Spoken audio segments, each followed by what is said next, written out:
Hey guys, and welcome back to Okami. The quest for the doggos continues. The canine guardians, to use their proper official term. They probably rip me limb from limb for turning them into goddamn memes, honestly. Well, they would. They'd also rip you from limb to limb for calling them the canine guardians rather than the canine warriors, but guardians, warriors, it's all the same thing. It's fucking interchangeable. I ain't doing a retake. What you take me for? Tom, you've come so far, it's beautiful. I know, my arc is the most satisfying arc, you know what I mean? That looks goofy, but I'm also loving it. Well, yes, it is incredibly goofy, but it's awesome and it's necessary because up here there is a glorious clover to be getting. Okay, you've said glorious at least 5 times in this part already. You can't do any more for the rest of this recording session. But I suppose in terms of this recording session, in terms of this specific recording, I've only used the term glorious once, well, twice now, but... Whatever. So yeah, we're heading back to Village 1. I've forgotten its name by this point, but I'm sure you, Richie, have it on hand. Well, it's Kamiki Village, but, I mean, obviously we've got to make a bit of a long route there. And also, since we have the ability to use water spout now, I feel I want to try and pick up some of the items that we can get now, because why the hell not? Okay. This is one of the slightly annoying things of the way I'm doing this run, of as soon as we have a power, I'm going to go on a quick zip round the world to try and pick up everything related to that power, just so that it all ties together. There are probably slightly more efficient ways of routing the game, but there are certain areas that you're not going to come back to often anyway, so I might as well do this now rather than leaving it until later down the line and then do like a massive item hunt, because this stuff could prove useful to me very soon. So I'd rather have that dough now rather than later. I prefer doing it like this, honestly, like when me and Mexi used to do Zelda playthroughs, and I am trying to get a new one off the ground, believe me. We'd kind of like block out, and I think I've mentioned this before, but whatever, I like repeating stuff, even if retakes are getting better. You know, we do like story, side quest, so, you know, you're the one recording the playthrough. I say this to all the HFC peeps who record footage for us: do it your way, just do it as efficiently as you can. Well, exactly. It's the only way you can do it at the end of the day, because otherwise it's not going to be... what's the word? Real? Don't start, mate. You'll have me going all day, believe me. I mean, really, what I'm looking... I'm not quite sure of the word that I'm properly looking for, but it's roughly the whole thing of every single different person's playthrough or LP or whatever they want to call it is very specific to them. Yeah. You can notice it in the way that they edit, in the way that they cover the world, in terms of their commentary style. Everyone's got their own thing. Yep, and some are better than others. Yes, indeed.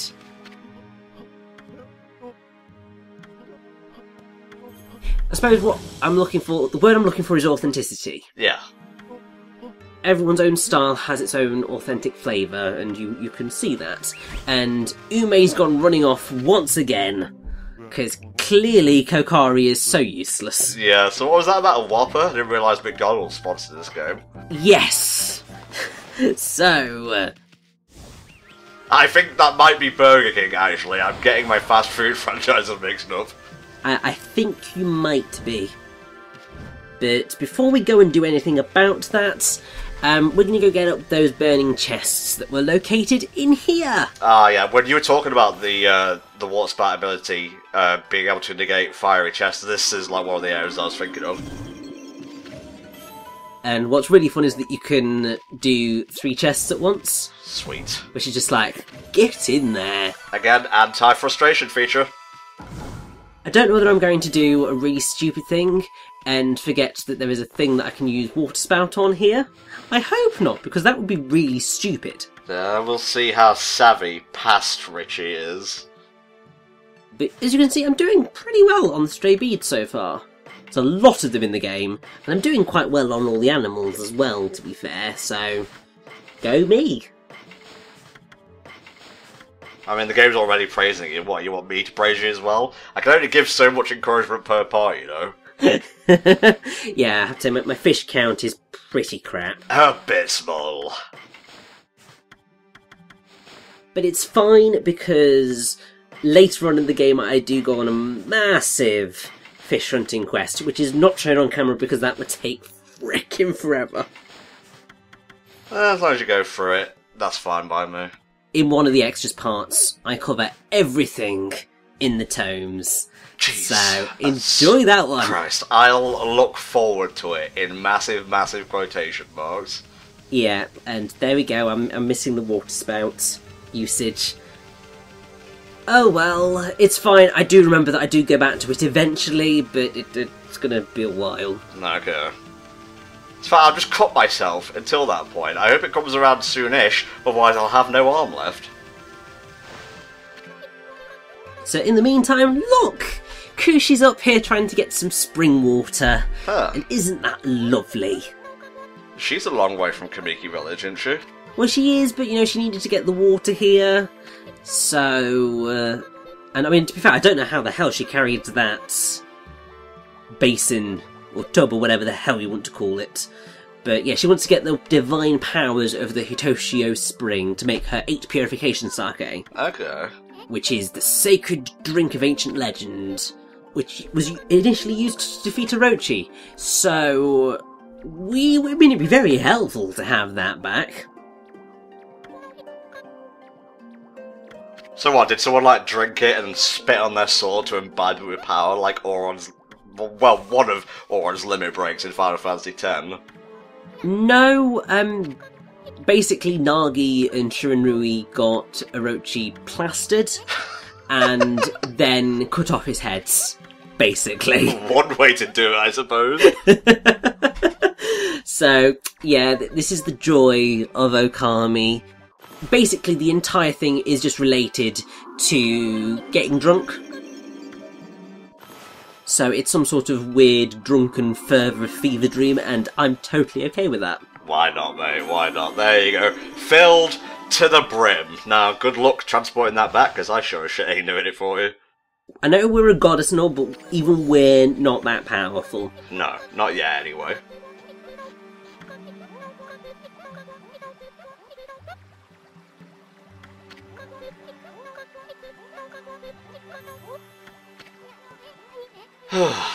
Well, soon. What the? Yeah, you didn't think we were going to get out of this that easily, did you? Well, I did, actually. I wasn't expecting an ambush, but, whatever, I suppose. To be fair, I don't know why we're not, you know, leaping into battle right now. Yeah, it's more dramatic. Of course, it's much more dramatic, and... Oh dear, Kushi. Wait, what happened there exactly?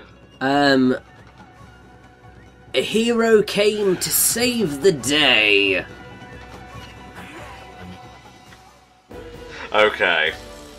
I don't fancy Susano's chances here. I don't care if I'm pronouncing your name wrong, it's a long playthrough. I mean, basically what happened there was, I think, the divine water protected her, essentially. Okay. Because obviously they're demons, this is divine water, it's all good. And I suppose we can't really let Susano get his ass kicked, can we? Well, we could, but we've got to make him feel important, I suppose. So are we going to do the whole thing where he slashes and then we slash properly? Exactly, because as you can see, he's pissing himself right now. I like the music in this scene. Oh, it's amazing. I love it. Dude, the framing is great as well. Holy shit, this is really cinematic. The joy of Hideki Kamiya, and thank God I managed that one in time, because that would not have ended well, I feel. I mean, the thing is, all I would have had to do is just do the entire thing over again, and it would have been hilarious, but I wanted to try and make Susano feel like a badass. I don't know why. I suppose it's because I've got a bit of a soft spot for the drunken loser. Like, he's an idiot, but he's a charming idiot. So is Isu dead? No, Isu's just gonna sit in Army's mouth for a little bit, so he shuts the frick up, whilst Kushi and Susano have a moment. Ah, okay. A relationship built on lies. The most passionate and real of all relationships. It's got that authentic touch to it, you know? Susano seems to be noticing that something's a little bit off, because, I mean, you'd be surprised. He's got a wooden sword. How he thought that would cut through a boulder, hurt a bear, and then kill imps is beyond me. But yeah, he thinks it's possessed by demons. Well, he's partially right. It is possessed. Yeah, just not by demons. I wonder why he thinks it's possessed by demons. Maybe we'll find out later, I don't know. Possibly. Well, I suppose it was possessed by proxy. We didn't go into the sword, we slashed around the sword. But I do like the fact that Susano does not think that he's the one doing it. It makes him a little bit... what's the word? Endearing? Yes. Like, he's not just like, yes, I am the most powerful, which you'd easily get in, like, any poorly written thing, really. And then you'd have the liar revealed, and I agree with the nostalgia critic in that regard. That's a boring trope. Oh, definitely. The thing that I think is particularly awesome about Okami is that initially you do get the setup of Susano essentially being that, pretending to be the hero, but actually being a useless blighter. Because obviously when you first hear him, he's like the great Susano, and they hear that he's going to be... you think he's going to be amazing, and then you find that he's this stupid drunkard who doesn't know what he's doing.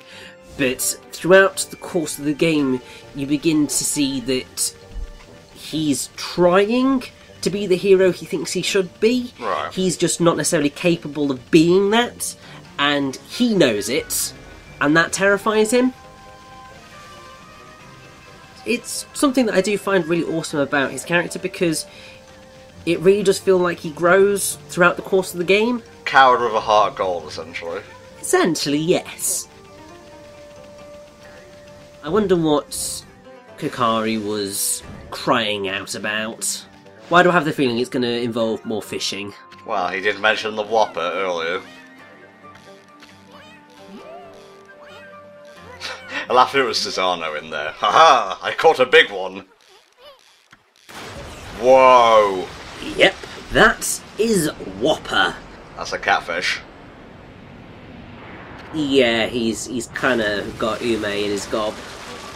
What is it with this dog and getting eaten? I was gonna say, how does it keep getting itself into these situations? I think Kokari has every right to be mad. Well, he's mad at the thing. He should really be mad at his dog for not being obedient. I too would be very frustrated with my dog if it kept getting eaten, because it's just like, for God's sake, man. Not this shit again. Yeah, just sit, stay. Don't go into the water. There are clearly dangerous animals in there. Don't go into the dungeon. There are clearly demons in there.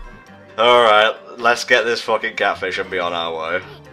Yes, so this works very similar to how catching the giant salmon worked.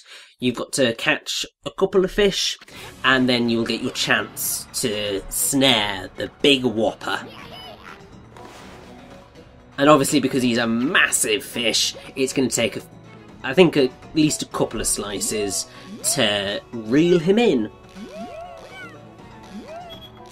No, that's not the one we want. Get out of here. Yeah, that's just a small goby. Nothing important, but annoyingly we need to catch it in order to get anywhere. I suppose you could use it as bait for Whopper. I guess that's just a progression in this particular minigame. Yeah, that is a possibility. Also, I like how there's lobsters hanging out in... well, it's not lobsters, crawfish, just hanging out in this forest river, but fair enough. And there we go. There's the big whopper. Here we go. Booyah! 1! Aw, you tried to go for 2 at the same time there. It didn't quite work out. Well, I tried to go for a slash, but really annoyingly, it didn't work. It sort of did a green sprout over on the tree in the distance. It's like, what? Well, you're playing mind games on the Whopper here, it's fine. Either way, there we go. We have caught Whopper. Well, Kokari's family's eating well for at least a few nights. Oi, no, we're taking Whopper. We're gonna sell him for loads of money. Oh, fuck you, kid, then. You can die in the forest for all I care. Oh, it's fine. He's gonna be very happy that he caught a massive fish, even though, we did all the hard work. Ugh, Issen, that's what you get for believing in people. The world will teach you lessons, my friend. Exactly. You gotta believe.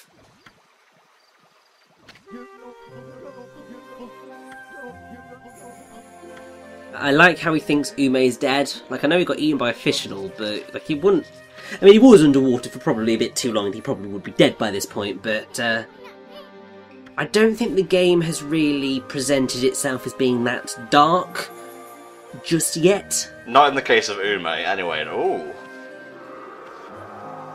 Oh, I like this, because we are getting a brand new brush technique. Oh, sick.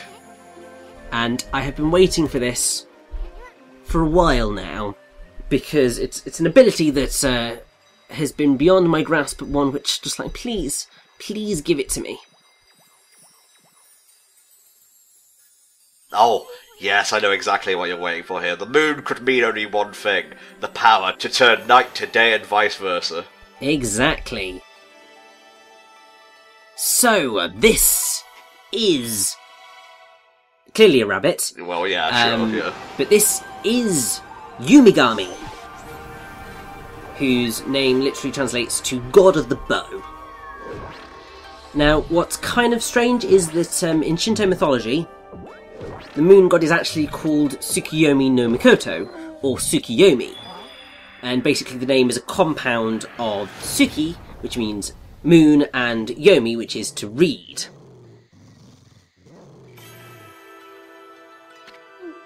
In the Nihon Shoki, this name is spelled as Tsukiyumi, which means moonbow, though the spelling Yumi is most likely a variation on the spelling of Yomi, so basically the Yumigami is sort of a weird etymological morphing of Tsukiyomi into something a little bit different. Well, the Yumi is a bow, or an arc, which also represents the crescent of the moon, which is quite cool. What was he doing to Ami at the beginning there? So he was trying to attack Ami with his mallet, because obviously he doesn't like her all that much, because, he's the god of the moon, Ami's the god of the sun. They don't get on. And also, Ami's a wolf, he's a rabbit, also don't get on. Well, yeah, that bit I get. What were they doing right at the beginning? It looked like they were, like, modelling something? Well, basically, Yumigami was both of them were working on mochi. So you pound mochi. It's basically, I think, a sort of food that people eat. That's fine. You don't need to tell me any more than that. I get it now. Apparently, the whole thing may be based on Amaterasu and Tsukiyomi no Mikoto's rivalry after Tsukiyomi killed the food goddess Uke Mochi for disgusting him at the way she made food by spewing food items under the world. That murder angered Ami, so her and the moon god departed to different parts of the sky, forming the split between day and night. Aww. So, yes, there's a whole load of complex things going on there. And also his identity refers to the Japanese interpretation of the patterns on the face of the moon as a rabbit pounding out mochi. I never thought that Ume would be one of the dogs for some reason. I don't know why, it just went completely over my head. So, yes, Ume is in fact called Jin. And he is a Shiba Inu, which is a Japanese small game hunting dog. And Jin means justice, Nice. which is quite fitting, I feel. But also what's quite fun is that his Japanese name is Jinko, which is dog of benevolent or dog of humaneness. Ooh, there we go. Which doesn't quite link up with justice, but oh well. But the whole thing with ume is that ume is a type of plum. You may or may not have heard of umeboshi, I have not. which is literally dried ume. So it's the fruits that are very common in Japan, and it's often translated into English as Japanese salt plums or pickled plums or something along those lines. Damn, man, you fucked him up. Jesus. That is what a Steel Fist Sake will do in these situations, and it's why I would heartily recommend it. Like, you maxed out the combo counter there as well. Jeez. Yeah, it's because after how long Take took us, I were not standing for any of that crap. Yeah, you didn't want to make the same mistake again. I feel you. It's cool. It just would have taken forever, so it's just like, it's not worth it. But Ume too feels he owes his life to Kokari and his father, and so he can't do anything, so the orb is coming to us. Nice. Justice Orb.